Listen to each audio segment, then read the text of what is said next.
مسیح میں میرے عزیز بھائیوں اور میری عزیز بہنوں، جب ہم آج کی تینوں تلاوتوں پر دھیان دیتے ہیں تو تینوں تلاوتیں ایک ہی طرف ہمیں لے کر جاتی ہیں، اور وہ ہے اچھا چلوا۔ یعنی کہ آج کی تینوں تلاوتیں ہمیں یہ بتاتی ہیں کہ یسوع مسیح ہمارے لیے چوپان ہے اور ہمیں ان کی آواز سننے کی ضرورت ہے۔ جب پہلی تلاوت ہم نے پڑھی تو ہم نے دیکھا کہ وہاں پہ خدا کا کلام پطرس رسول پر نازل ہوتا ہے، اور پطرس رسول ایک بڑی واضح اور بہترین بات جو سب کے لیے بہت زیادہ ضروری تھی ان سے کرتے ہیں، اور 3000 کے قریب لوگ جو ہے اسی وقت خدا کی کلیسیا میں شامل ہوتے ہیں۔ پطرس رسول کہتے کیا ہے؟ وہ انہیں شورت دیتے ہیں کہ اگر آپ یسوع مسیح پر ایمان لاتے ہیں تو آپ کیا پائیں گے؟ نجات پائیں گے۔ اور یہ وعدہ صرف آپ کے ساتھ نہیں بلکہ آپ کے ساتھ بھی ہے اور آپ کے بچوں کے ساتھ بھی۔ یہ سب سے بڑی بات ہے۔ جب آپ کسی کو شورٹی دیتے ہیں کہ صرف آپ نہیں بلکہ آپ کے بچوں کا بھی فیوچر جو ہے وہ اس میں سیو ہے، تو پھر ہم کیا کرتے ہیں؟ ہم یقینی طور پر اسے قبول کر لیتے ہیں۔ جب ایک انشورنس والے آتے ہیں آپ کے پاس اور آپ کو کہتے ہیں کہ اس سے آپ کے بچوں کو فائدہ ہوگا تو آپ وہ کام کر لیتے ہیں، اور اگر آپ صرف یہ جانتے ہو کہ فائدہ صرف آپ کا ہے اور آپ کے بچوں کو کوئی فائدہ نہیں ہوگا تو آپ وہ کام نہیں کرتے۔ لیکن یہاں پہ آپ دیکھیں کہ پطرس کہتے ہیں کہ آپ کا نہیں فائدہ صرف، بلکہ یہ وعدہ کن کے ساتھ ہے؟ آپ کے ساتھ اور آپ کے بچوں کے ساتھ، اور آپ کی وجہ سے آپ کے بچے بھی کیا ہو جائیں گے؟ محفوظ ہو جائیں گے، کیونکہ آپ نے یسوع مسیح کو قبول کیا ہے، اس وجہ سے آپ کے بچے بھی یسوع مسیح میں شامل ہیں۔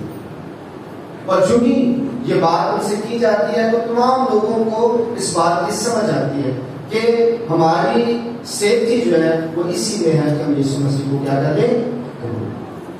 بالکل اسی طرح سے جیسے ہم پاکستان میں رہتے ہیں، کئی دفعہ لوگ کہتے ہیں کہ یہ کیسے ممکن ہے؟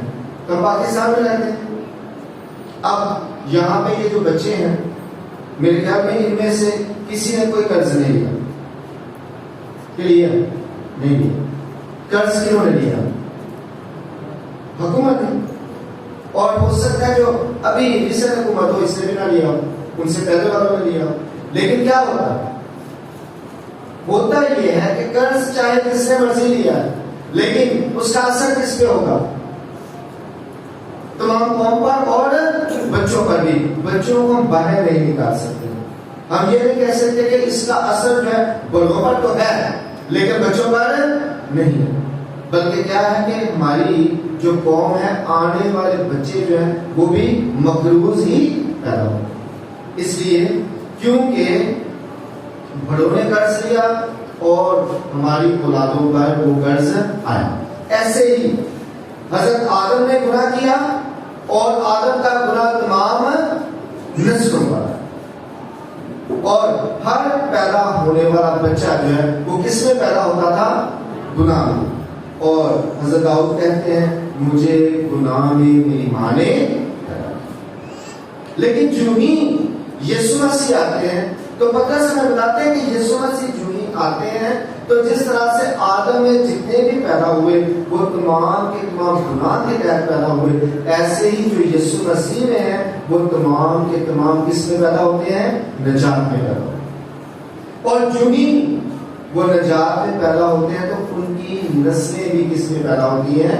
مسیح میں، یعنی کہ نجات میں پیدا ہوتی ہیں۔ تو اس طرح سے ہم جب مسیح کے ہیں تو ہم سے پیدا ہونے والے بچے جو ہیں وہ بھی مسیح کے ہیں، اور یہ ایک بڑا وعدہ ہے جو خداوند خدا نے ہمارے ساتھ کیا، ہم پر رحم فرمایا اور ہمیں یہ بتایا کہ آپ لوگ جو ہیں مقدس لوگ ہیں۔ تبھی جب ہم دوسری تلاوت میں جاتے ہیں تو وہاں پہ لکھا ہوا ہے کہ آپ ایک مقدس قوم ہیں، شاہی کہانیوں کا فرقہ۔ کیوں ایسا ہے؟ اس لیے کیونکہ جس کو آپ نے قبول کیا ہے جس کو آپ نے اپنی زندگی میں لانے کے لیے اپنے آپ کو پیش کیا ہے، وہ اصل میں بادشاہوں کا بادشاہ، اور آپ نے چونکہ اسے قبول کیا ہے تو آپ شاہی کائنوں کا کیا ہو جاتے ہیں، اب مقدس قوم ہو جاتے ہیں، کیونکہ وہ پاک ہے، اور اس کے پاک ہونے کی وجہ سے آپ بھی تمام کے تمام پاک ہو جاتے ہیں۔ اور اس کے لیے یہ ضروری نہیں ہے کہ آپ نے خود اس بات کا اقرار کیا ہے یا نہیں کیا ہے۔ ایک بادشاہ کے گھر میں پیدا ہونے والا بچہ شہزادہ ہوگا یا نہیں ہوگا؟ ہم اسے کیا کہیں گے؟ یہ شہزادہ ہے، کیونکہ وہ کہاں پہ پیدا ہوا؟ وہ بادشاہ کے گھر میں پیدا ہوا۔ تو جب ہم مسیحی گھرانے میں پیدا ہوتے ہیں تو ہم بھی کیا ہو جاتے ہیں؟ شہزادے اور شہزادیاں ہو جاتے ہیں، کیونکہ ہم مسیحی گھرانے میں پیدا ہوئے، اور یقینی طور پر یہ جو گھرانہ ہے وہ شاہی گھرانوں کا گھرانہ، ایک مقدس قوم، ایک خاص قوم ہے، اور یہ جو اعزاز ہے وہ صرف اور صرف کس کو ملا ہے؟ مسیحی قوم کو ملا، کہ ہر پیدا ہونے والا بچہ جو ہے وہ شاہی خاندان میں پیدا ہوتا ہے۔ اب لازمی ہے کہ وہ پھر اپنے آپ کو خداوند خدا کی پاک مرضی کے مطابق چلائے۔ جب ہم آگے بڑھتے ہیں تیسری دعوت میں تو ہم دیکھتے ہیں کہ یسوع مسیح کہتے ہیں کہ چرواہا میں ہوں، دروازہ میں ہوں، جو مجھ سے داخل ہوتے ہیں وہی ہمیشہ کی زندگی کو حاصل کرتے ہیں۔ اور یسوع مسیح یہ بھی کہتے ہیں کہ یہ لازمی ہے کہ آپ اسی دروازے سے داخل ہو، جو ادھر ادھر سے آ جاتے ہیں، کوئی ادھر سے آ گیا کوئی ادھر سے آ گیا، وہ تمام کے تمام چور اور ڈاکو، وہ بھیڑوں کو چرانے کے لیے نہیں آتے ہیں بلکہ بھیڑوں کو چرانے کے لیے آتے ہیں۔ آج بہت سے لوگوں نے یہ کام شروع کیا ہوا ہے، بھیڑیں چرانے والا۔ وہ کہتے ہیں یہی ہے کہ ہم بھیڑیں کیا کر رہے ہیں؟ چرا رہے ہیں، لیکن حقیقت میں کیا کر رہے ہوتے ہیں؟ بھیڑوں کو چرا رہے ہوتے ہیں۔ 5 ادھر سے لے لی بھیڑیں، 5 ادھر سے لے لی، کوئی 1 ادھر سے لے لی، جا کے لوگوں کے گھروں میں کہا کہ آپ کہاں پہ لگے ہوئے ہیں، آؤ ہمارے ساتھ، اور اس طرح سے چرانے والا کام شروع کر دیا، اور سمجھا یہی کہ ہم کیا کر رہے ہیں؟ بھیڑوں کو چرا رہے ہیں۔ لیکن یسوع مسیح بڑے واضح الفاظ میں کہتے ہیں جو بھی ادھر ادھر سے آئے گا وہ یقینی طور پر بھیڑوں کو چرا نہیں رہا ہوگا۔ آپ کو سیدھے راستے پر چلنے کی ضرورت ہوتی ہے، اور اسی ڈگر پر رہنے کی ضرورت ہے جس ڈگر پر یسوع مسیح ہمیں چلایا۔ ذرا غور کریں کہ یسوع مسیح نے پترس رسول سے کہا، جب ہم یوحنا رسول کی انجیل پڑھتے ہیں تو یسوع مسیح نے کیا کہا کہ تو میری بھیڑیں چرا، تو میری بھیڑیں چرا۔ تو اس کے بعد جتنے لوگ بھی اسی راستے پر چل رہے ہیں وہ یقینی طور پر بھیڑوں کو چرا رہے ہیں، لیکن جو ادھر ادھر سے آ جاتے ہیں وہ چراتے نہیں ہیں بلکہ چرانے کا کام کرتے ہیں۔ تو یسوع مسیح نے اپنے زبان مبارکہ سے بڑے واضح الفاظ میں کہا کہ بہت سے دن آئے اور کہیں گے اے خداوند اے خداوند، کیا ہم نے تیرے نام سے معجزے نہ کیے؟ کیا ہم نے تیرے نام سے بندروں کو نہ نکالا؟ کیا ہم نے تیرے نام سے نبوتیں نہ کی؟ تو میں ان سے صاف کہہ دوں گا کہ میری تم سے کبھی واقفیت نہ تھی، اے بدکارو میرے ہاں سے چلے جاؤ۔ اس لیے کیونکہ آپ نے بھیڑوں کو چرانے والا کام شروع کیا ہوا تھا، آپ کا جو مقصد تھا وہ انہیں چرانا تھا ہی نہیں، آپ کا مقصد کچھ اور تھا۔ آپ کا مقصد پیسے کمانا تھا، آپ کا مقصد نام بنانا تھا، آپ کا مقصد مختلف ملکوں میں سیر کرنا تھا، آپ کا مقصد کسی اور ملک کا ویزا حاصل کرنا تھا، آپ کا مقصد کسی اور ملک کی نیشنلٹی حاصل کرنا تھا، آپ کا مقصد اچھا گھر بنانا تھا، آپ کا مقصد اچھی گاڑیوں میں گھومنا تھا، اور آپ کا مقصد سکون کی زندگی گزارنا تھا۔ آپ کا مقصد ہرگز بھی یہ نہیں تھا کہ آپ لوگوں کے لیے نجات کا کام کریں۔ تو وہاں پہ پھر لوگ سوچ رہے ہو، ابھی بھی بہت سے لوگ جو ہیں وہ یہ سوچ سکتے ہیں کہ یار پھر کون جو ہے وہ ہمیشہ کی زندگی حاصل کرے گا، کیونکہ یسوع مسیح تو یہ کہہ رہے ہیں کہ جو میرے نام میں بدروہیں نکال رہے ہیں جو معجزات کر رہے ہیں یا جو نبوتیں کر رہے ہیں، ان میں سے بھی بہت سے ایسے ہیں جو خداوند کی بادشاہی میں داخل نہیں ہیں۔ تو یسوع مسیح آج ہمیں یہ بتانا چاہتے ہیں کہ داخل صرف وہی ہوں گے جو حقیقی معنوں میں نیک نیتی کے ساتھ اور ایک پورے پروسیس کے تحت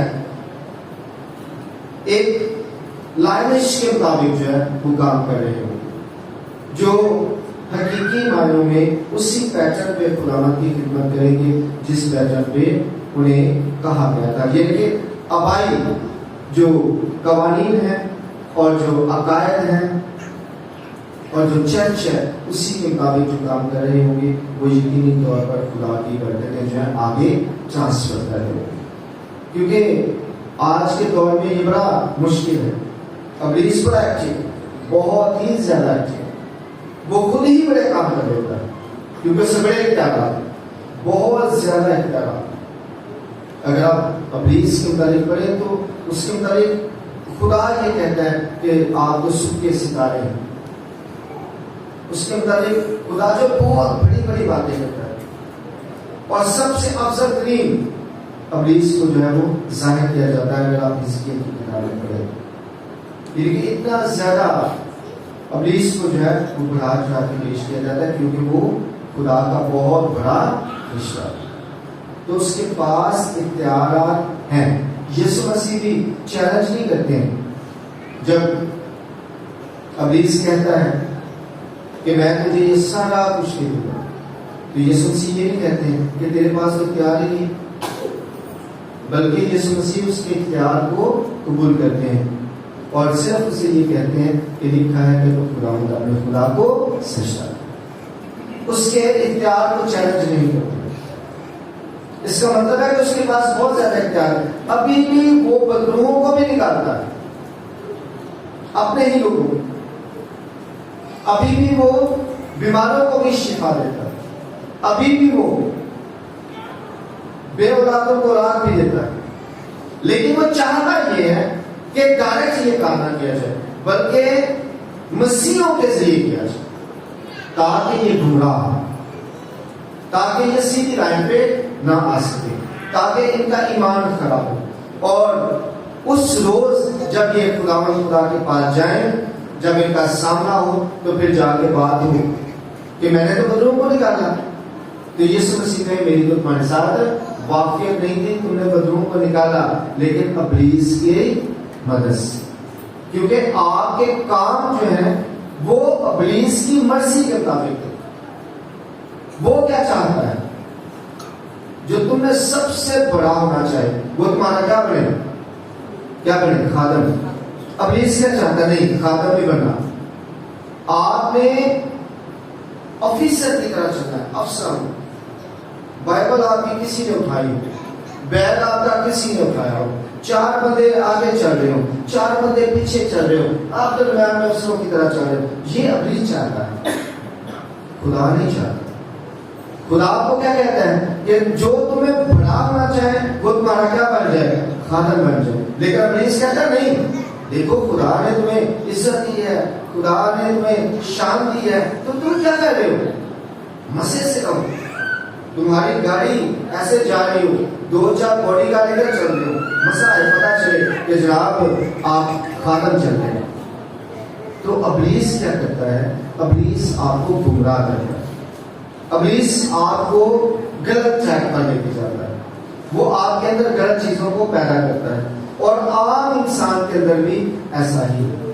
اسی طرح کی چیزیں جو ہیں ابلیس پیدا کرتا ہے آپ کے اندر، اور آپ کو یہ بتاتا ہے کہ آپ کے لیے ساری چیزیں ہیں موجود، آپ انہیں لیں، جیسے یسوع مسیح سے کہا کہ یہ ساری چیزیں آپ کی ہیں، آپ ان پتھروں کو کہو یہ روٹیاں بننے کی کھاؤ، ایسے وہ آپ کو کہتا ہے کہ یہ ساری چیزیں آپ کی ہیں، انجوائے کرو، یشی کرو۔ لیکن خداوند خدا ایسا نہیں ہے، وہیں جا کے آپ کے ایمان کا امتحان ہوتا ہے، اور آپ کو پھر دیکھنا ہوتا ہے کہ جو آواز مجھے آ رہی ہے وہ کہیں ابلیس کی تو نہیں۔ آپ کو جج کرنا ہوتا ہے، آپ کو دھیان دینا ہوتا ہے کہ آپ کس کی آواز سن رہے ہیں، کئی دفعہ ہم ابلیس کی آواز کو خدا کی آواز سمجھ کر سن رہے ہوتے ہیں اور اس پر عمل کرنا بھی شروع کر دیتے ہیں، لیکن وہ خدا کی آواز نہیں ہوتی۔ اس کو دیکھنا، اس کو سمجھنا بہت زیادہ ضروری ہے۔ بہت سی آوازیں ابلیس کی طرف سے ہوتی ہیں، وہ آپ کو کئی دفعہ کہتا ہے کہ آپ تو خدا کے خادم ہو، اٹھو اپنی بائبل اٹھاؤ اور چلو لوگوں میں جا کر انجیل کیا کرنا شروع کر دو، منادی کرنا شروع کر دو۔ یہ ابلیس آپ کو کہہ رہا ہے اور آپ کو لگتا ہے کہ خدا کہہ رہا ہے، کیونکہ خدا کو آپ کو ایک خاص طریقے سے لے کے آئے گا، کیونکہ اس نے تمام چیزوں کے کیا بنائے ہیں، طریقے بنائے ہیں۔ وہ آپ کو ایسے نہیں کہے گا، لیکن ابلیس کہے گا، پھر کیا کرے گا وہ انجیل ہی کو لے کر، جیسے آج کی ہم نے تلاوت کو پڑھا کہ انجیل ہی کو لے کر، کلام ہی کو لے کر آپ کے اندر اس طرح کی باتیں ڈالے گا کہ آپ کو لگے گا کہ آپ کلام کی خدمت کر رہے ہیں، لیکن آپ کلام کے خلاف کام کر رہے ہیں، اس کی کلیسیا کے خلاف کام کر رہے ہیں اور آپ کو پتہ بھی نہیں چلتا۔ اور یہی سب سے بڑی بات ہے جو ابلیس چاہتا ہے کہ آپ کو پتہ بھی نہ چلے اور آپ اس کا کام بھی کر رہے ہو، آپ کو سمجھ بھی نہ آئے اور آپ اس کی مرضی کے مطابق چل رہے ہو۔ اس لیے بہت سمجھ سے چلنے کی ضرورت ہے۔